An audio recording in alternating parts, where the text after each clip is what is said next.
আমার বংশধরের জন্য আমি দোয়া করে যাচ্ছি, এরা যেন আনুগত্যশীল হয়। এরা কি হয় বলেন তো? আনুগত্যশীল যেন হয়। আমরা তো আনুগত্য জিনিসটা করতে চাই। আমি খুব আল্লাহওয়ালা মানুষ, কিন্তু আপনি আপনার ইমামের আনুগত্য করলেন না, আপনার কি খুব ভালো মানুষ হতে পারবেন? আপনি কথা বলেন না কেন? কথা বলেন, আপনারা হতে পারবেন? আপনার ইসলাম বলছে কুল আতিউল্লাহ ওয়া আতিউর রাসূল ওয়া উলিল আমরি মিনকুম, তুমি তোমার নেতার আনুগত্য করবা, এটা আমি আল্লাহর সিদ্ধান্ত অনেক আগের থেকে জানিয়ে দিয়েছি। সুবহানাল্লাহ বলবেন না? এজন্য মসজিদের আদব হচ্ছে আপনার কথা বলার স্বাধীনতা আছে, তবে অনুমতি সাপেক্ষে। কথা বলার স্বাধীনতা আছে, তবে কি? অনুমতি সাপেক্ষে। এর বাইরে কথা বলার সুযোগ নাই। আমাদের সভাপতি হচ্ছে আমাদের অভিভাবক, আপনার খতিবেরও অভিভাবক, ইমামের অভিভাবক, মুসাল্লিদের অভিভাবক। কিন্তু দেখেন উনি বলে আমাদের টাকা দিয়ে করে যে বাবা একটু কথা বলেন, ওনার যদি বলে যে চাচা বলেন, উনি সুন্দর করে বলে দেয়। কিন্তু উনি যদি হঠাৎ করে ওঠেন, তাহলে উনি ওনার ওই যে সিস্টেমটাকে লস করলেন। কিন্তু উনি সেটা করেন আলহামদুলিল্লাহ, কোন আলহামদুলিল্লাহ। এই যে তাকওয়া, এই যে আনুগত্য, এটা অনেক ব্যাপার। এই আনুগত্য করা হচ্ছে পর্যায়ে। আবার আমাকে কোনো ডিসিশন নিতে গেলে ওনাকে অবশ্যই অনুমতি নেওয়া লাগবে, কারণ ওই ক্ষেত্রে ওনার অনুমতি ছাড়া আমি কথা বলে ওনার আনুগত্য আমি করলাম না। কথা কি বুঝতে পারছেন আপনারা? আমি ওনাকে উদাহরণ দিয়ে বললাম, এই ছাড়া আর কিছু না। কথা বোঝা গেছে? এটা হল।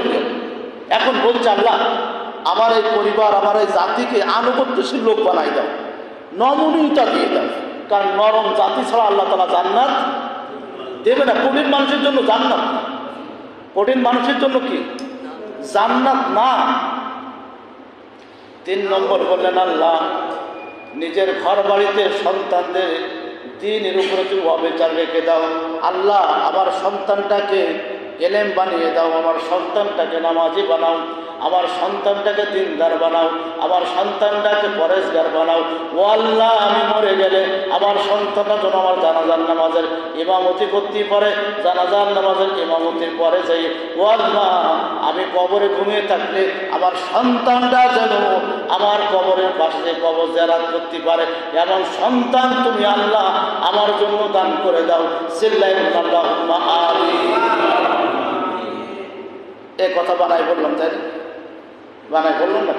সূরা আল বাকারা 126 নম্বর আয়াত, 1 নম্বর পারা 19 নম্বর পৃষ্ঠা, প্রথম লাইন আল্লাহ তাআলা বলছেন, ইব্রাহিম নবী এই কথাটা বললেন যে আল্লাহ আমি বেঁচে থাকা অবস্থায় যেন আমার সন্তানরা আমার আনুগত্য করে, আমার জানাজা যেন আমার সন্তান পড়ায়, আর আমি মরে গেলে যেন আমার কবরটা জিয়ারত করুন। এটা কোরআনে লেখা নেই, এর তাফসীর প্রান্ত টিকা বলছি। কথা বুঝতে পারছেন? তাহলে এরকম সন্তান আমরা চাই কি? কথা বলেন না কেন? আমাদের সন্তানের জন্য কি আমরা দোয়া করি?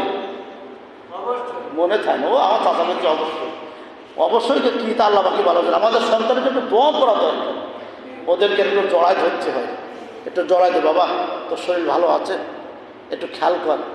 আমি নামাজ পড়তে যাচ্ছি, তুই যদি নামাজ পড়তে না যাস মান সম্মান থাকে না, কেমনটা হয়েছে, নামাজ পড়তে ভালো হয় না, নাই তোর কিছু দিবা না। এই হলো দাওয়াত।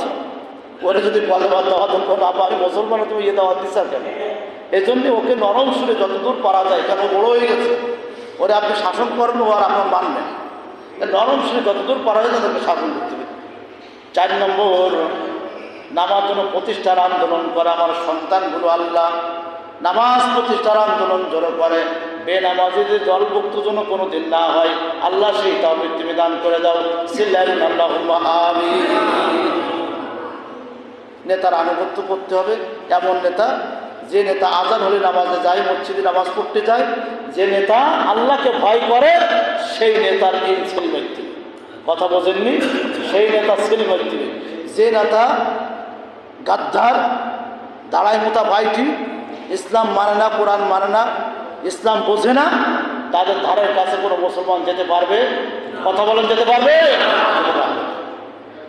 এরপরে 5 নম্বর আল্লাহর উপরে ভরসা করতে হবে, অত্যাচার থেকে ইসলামের অনুসারীদেরকে কল্যাণ কামনা করতে হবে।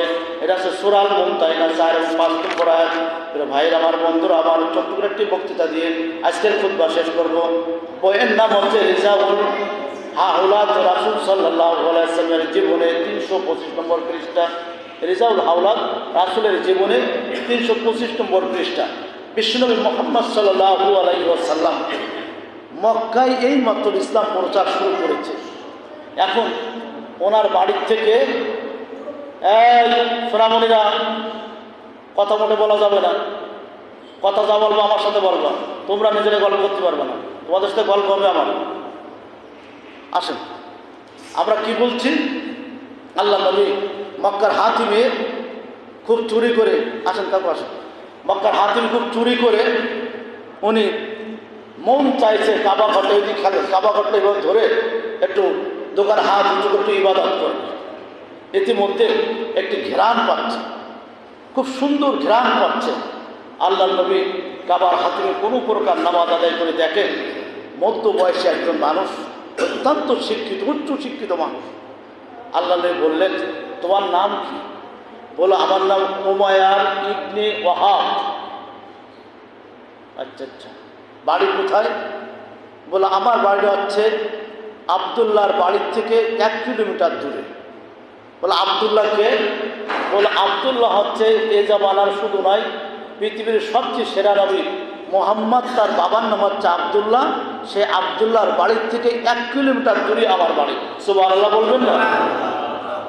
বাবার কথা যখন ছেলের সামনে বলেছে, বাবার চেহারা কেমন কোনোদিন দেখি নাই। তা ঠিক আছে, এই আবদুল্লাহ আপনার কি হতো? বলো, আবদুল্লাহ হতো আমার ফুফাতো ভাই। সুবহানাল্লাহ বলবেন না? আমার ফুফাতো ভাই, আমার চেয়ে অনেক বড় তিনি ছিলেন, আমি ছোট ছিলাম। সেই সময় আবদুল্লাহ মারা যায়। আবদুল্লাহর একটা সন্তান আছে, তার নাম হচ্ছে আল আমিন। তবে আল আমিন একটু খোঁজ খবর নেব, দেখি আল আমিনটা কেমন দেখতে। রাসূল সাল্লাম বললেন না যে আমি সেই আল আমিন। দেখেন, আগে পরিচয় না, আগে হচ্ছে জ্ঞান দিয়ে কথা বলা, কতদূর এগোনে যায়। তো বলছে ঠিক আছে।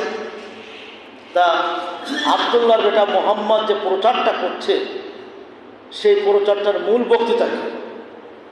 এবার আবদুল্লাহর বেটা মোহাম্মদ সাল্লাল্লাহু আলাইহি ওয়াসাল্লাম যে প্রচারটা করছে, উমাইর বার বলছেন, তার প্রথম প্রস্তাব হলো, ওয়ালাকাদ বাসনা ফি কুল্লি উম্মাতির রাসূল আন ইবুদুল্লাহ ওয়াজতানিবুত তাগুত ফামিনহুম মান হাদাল্লাহু ওয়া মিনহুম মান হাক্কাত আলাইহি দালালা ফাসিরু ফিল আরদি ফানজুরু কাইফা কানা আকিবাতুল মুকাজ্জিবিন। 1 নম্বর পদক্ষেপ তার হলো, ওয়ালাকাদ বাসনা ফি কুল্লি উম্মাতির রাসূল, মুহাম্মদ সাল্লাল্লাহু আলাইহি ওয়াসাল্লামের উম্মতদেরকে একটি জাতি তৈরি করবে। জাতি তৈরি করার পরে তাদের 1 নম্বর কর্মসূচি আনি ইবুদুল্লাহ, শুধুমাত্র গোলামি করবে আল্লাহর, আল্লাহর ছাড়া আর কারো গোলামি করবে না। আল্লাহর গোলামি ছাড়া যদি কোনো মানুষ অন্য কোনো নেতা বা নেত্রীর গোলামি করে, তাহলে সে মুসলমানই তো থাকবে না। কথা ঠিক কিনা বলেন? আনি ইবুদুল্লাহ ওয়াজতানিবুত তাগুত, আর তাগুত শক্তির বিরুদ্ধে লড়াই করার জন্য মুহাম্মদকে আল্লাহ তাআলা পাঠিয়েছেন। তাগুতের বিরুদ্ধে লড়াই করবে, আল্লাহর গোলামি করবে। এই দুইটা মিশন দিয়ে আল্লাহ তাআলা বিশ্ব নবীকে পাঠিয়েছে। এই বিশ্ব নবীর অপেক্ষায় আমি দাঁড়িয়ে আছি।